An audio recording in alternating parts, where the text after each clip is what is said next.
Bollywood superstar Salman খানের কৃষ্ণসার হরিণ শিকারের মামলাকে কেন্দ্র করে তৈরি হয়েছে কালা Hiran the battle for legal সিনেমাটি। কিন্তু মুক্তির আগেই এটি জড়িয়ে পড়ে আইনি জটিলতায়। ব্যক্তিত্বের অধিকার লঙ্ঘনের অভিযোগে আইনি লড়াইয়ে জড়ানো কালা Hiran the battle for legal সিনেমাটি নিয়ে এবার তৈরি হলো নতুন ধোঁয়াশা।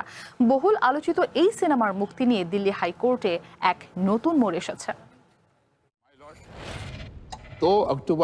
ব্যক্তিত্বের অধিকার লঙ্ঘনের অভিযোগে আইনি লড়াইয়ে জড়ানো কালা Hiran the battle for legal সিনেমাটি নিয়ে তৈরি হয়েছে নতুন ধোঁয়াশা। বহুল আলোচিত এই সিনেমার মুক্তি নিয়ে দিল্লি হাইকোর্টে এক চাঞ্চল্যকর তথ্য দিলেন এই নির্মাতারা।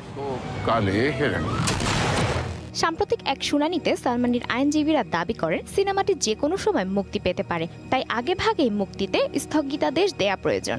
তবে জবাবে নির্মাতাদের পক্ষ থেকে আদালতকে জানানো হয়েছে ছবিটি এখনও central board of film certification সিবিএফসির কাছে জমা দেওয়া হয়নি, এমনকি আগামী 6 জুলাইয়ের আগে সেটি জমা দেওয়ারও কোনো পরিকল্পনা নেই।